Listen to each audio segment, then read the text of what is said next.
This review is going to be a bit different than you're used to. Vego Garden sent me this self-watering planter to review all summer. And while they offered to give me commissions for helping sell their product, I turned them down. Not because I don't think they're a great company, but because I believe in making sure that you can trust me when I review products and trust that I'm not just saying things to get you to buy something. And while I did get this product for free, I didn't want to pass up an opportunity to evaluate this and tell you guys what I actually think. This planter in particular comes with a trellis that is attached to the planter, and honestly, I found it pretty easy to put together. Plus, the instructions were easy to read for the parts that weren't quite intuitive.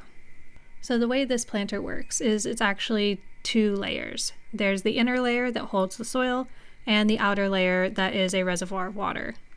The inner section has little feet that go all the way to the bottom of the water reservoir so that your plants can put roots all the way down into the water if they want.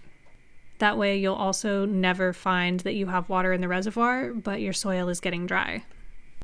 This planter, since it's meant to be used outdoors, also gives you the option of setting how much water you want to actually be retained in the reservoir.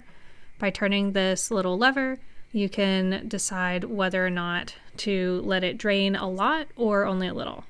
This really helps when you live somewhere that rains a lot and you don't want your plant to drown, or when you live somewhere that rains a little and you need that reservoir to go as far as possible.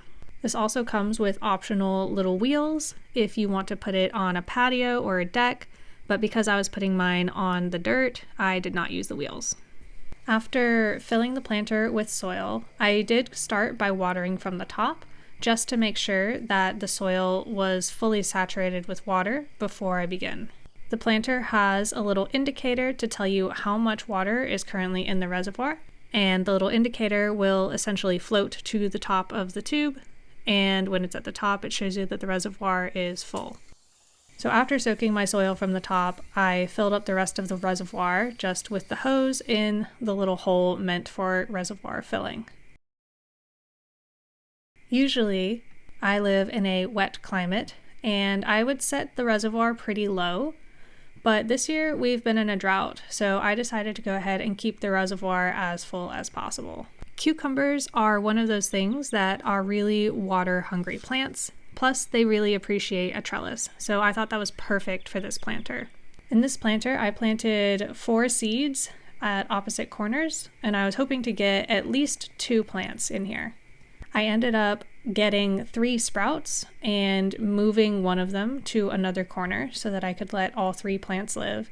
From this first shot to the second shot is only 2 weeks, if you can believe it. You can see how green and large the leaves are, and they are definitely getting plenty of water, but are showing no signs of overwatering. 1 more week goes by, and here you can see a little bit of stress on the plant, but that's simply because the reservoir actually got empty. And in my humid climate, this reservoir actually lasted, I think, 3 to 4 weeks before I needed to refill it. I will say these planters are a little on the expensive side, and they're definitely an investment. If you are a container gardener and you don't have the room to do raised beds or in-ground gardening, I do think they're a really wonderful option. They feel really sturdy, and I'll have to update you guys over the next couple of years, but it feels like something that's going to last for quite a while. If you're just getting started gardening though, I might not recommend starting with this type of planter. 1, because it is quite a big investment up front, and I think you can get started gardening for very cheap. But also, I think when you're a new gardener, coming out and looking at your plants more often and having to make those decisions about whether or not they're getting enough water is going to be really useful to you as far as growing your skills as a gardener. But for those of you who really want a set it and forget it type growing system, I'd say this is pretty great.